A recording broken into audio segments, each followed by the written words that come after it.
Généralement, le service d'hygiène, qu'est-ce qu'il va faire? Il va venir voir monsieur le directeur, il va faire un état de besoin, il faut le gasoil, il faut louer la débroussailleuse pour l'espace vert, il faut le gasoil pour l'incinérateur, il faut les insecticides. Un jour, le directeur de l'hôpital va vous poser une question. Qu'est-ce que vous produisez?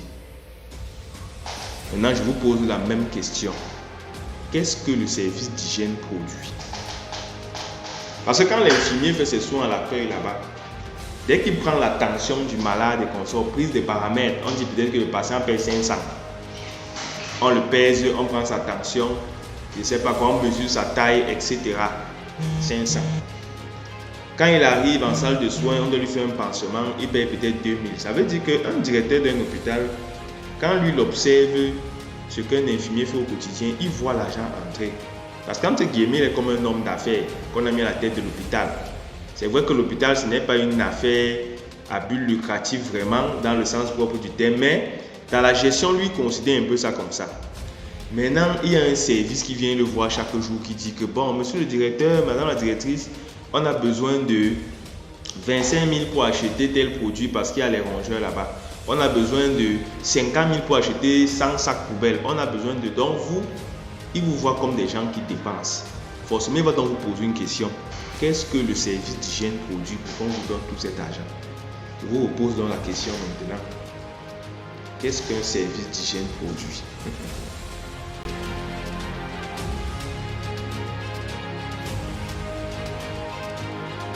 Ce que vous avez essayé de dire là, je comprends. Ça, c'est de votre point de vue. Pourquoi est-ce que connaître la réponse à cette question est pertinent pour vous? Parce que généralement, dans un hôpital, être capable de répondre à la question qu'est-ce qu'un service d'hygiène produit, c'est ça qui peut conditionner l'avenir de votre service d'hygiène là. Parce qu'en réalité, l'hôpital n'est pas là pour faire des gains, mais l'hôpital a des problèmes qui nécessitent des moyens financiers. Et si l'administrateur de l'hôpital se rend compte qu'il paye déjà trop d'argent dans sa perception des choses, il est en train de perdre trop d'argent et qu'il ne voit pas les entrées, il ne comprend pas comment l'entrée se fait, il risque d'arrêter de financer le service d'hygiène. Donc, qu'est-ce qui se passe? Dans un hôpital, le service d'hygiène est le premier service à produire. Comment ça se passe? Je m'explique. Supposons que nous sommes dans un hôpital. L'hôpital a un bâtiment de 10 étages. Au 10e étage, on a un chirurgien qui doit faire son opération. C'est le plus grand chirurgien du Cameroun. Ça veut dire que quand lui l'opère, là, on paye sa main d'œuvre pour l'opération à 1 million. Ça veut dire que chaque fois qu'il opère un malade, l'hôpital a des gros gains. Mais avant que le patient n'arrive au 10e étage, le patient doit d'abord affronter l'environnement de l'hôpital, du portail jusqu'au 10e étage. Maintenant, supposons que dès que le patient entre au portail de l'hôpital, il y a les herbes dans la cour, un serpent sort là, ça le mord. Parce qu'on n'a pas fait l'entretien des espaces verts. Ou alors, pendant qu'il marche dans la cour, il y a une fosse septique qui est au milieu de la cour, on n'a pas vérifié la dalle.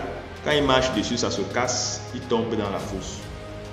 Ou alors, pendant qu'il est en train de marcher, il piétine une aiguille usagée, utilisée sur un patient séropositif. Il vient de se faire probablement infecter. Ou pendant qu'il monte l'escalier, comme les gens passent depuis la pluie à la boue, on ne nettoie pas, il glisse sur l'escalier, se fracture la mâchoire. Est-ce qu'il va arriver chez le chirurgien là? Ça veut dire que les problèmes d'hygiène qu'il peut croiser entre le portail et le bureau du chirurgien peut faire en sorte qu'il change d'avis. Il peut décider que non, l'hôpital si, mais je vais m'amener aux toilettes, les toilettes sont pleines d'excréta, c'est bouché. Je veux m'asseoir ici sur les bancs publics, je trouve que les gens ont craché, il y a les déchets partout, les gens jettent les choses.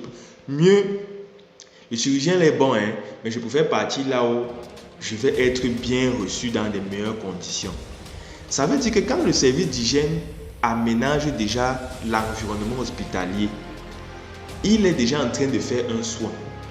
C'est pour ça qu'on parle de la santé environnementale. Il est en train de faire le premier soin du patient parce que l'accueil du patient, là, c'est le premier soin. Et l'accueil n'est pas seulement l'accueil qui est fait par un individu. qui est le vigile ou l'infirmier ou l'aide-soignant. L'accueil est aussi fait par l'environnement.